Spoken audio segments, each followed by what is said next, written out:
Nimefika hapa leo kwa sababu ya kuangalia hii progress ama vile barabara yetu inaendelea.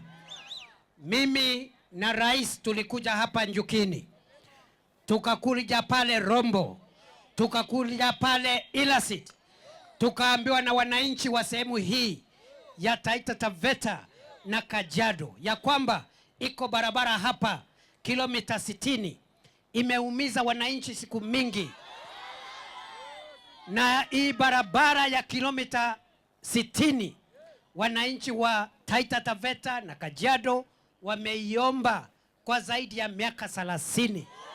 Ni kweli si kweli? Ni kweli si kweli? Serikali nyingi zimekuja zikipita, wananchi wakitaabika kwa sababu ya hii barabara. Wengine wanaahidi, time inaisha, wanaenda, hakuna barabara. Ni kweli si kweli?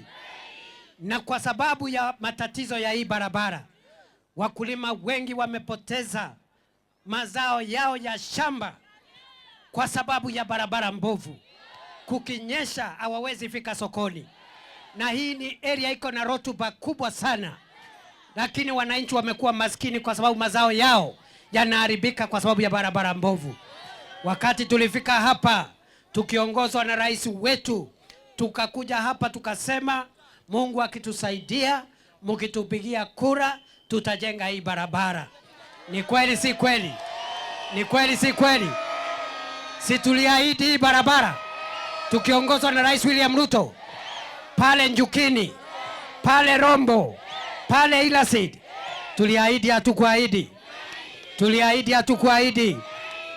Wakati tumechaguliwa 2022 mwisho, tulikuwa na mpango wa kuanza hii barabara 2023, lakini kulikuwa na matatizo mengi ya kiuchumi. Nchi yetu ilikuwa ina matatizo makubwa ya kiuchumi wakati huu. Tukasema ya kwamba kabla hatujajenga barabara yoyote Kenya hii, kwanza tushukishe, tutafute bei ama tutafute pesa ya kushukisha gharama ya mbolea. Ile ambayo ilikuwa 7,000 tukapunguza ikakuwa 2,500, ndio wakulima wengi Kenya waweze kumudu gharama ya mbolea. Ni kweli si kweli? Ni kweli si kweli? Tukajaribu kufanya hiyo kazi ili afadhali ile unga ilikuwa 250 iteremke kidogo, ili gharama ya maisha isiumize wananchi sana. Mnajua saa hiyo petroli ilikuwa 218 per liter. Tumekuwa tukipunguza kila mwezi, tunapunguza kila mwezi. Hata this week tumepunguza by 4 shillings a liter, kwa sababu tunajua petroli ikiendelea kushuka, wananchi wengi maisha itakuwa afadhali. Ni kweli si kweli?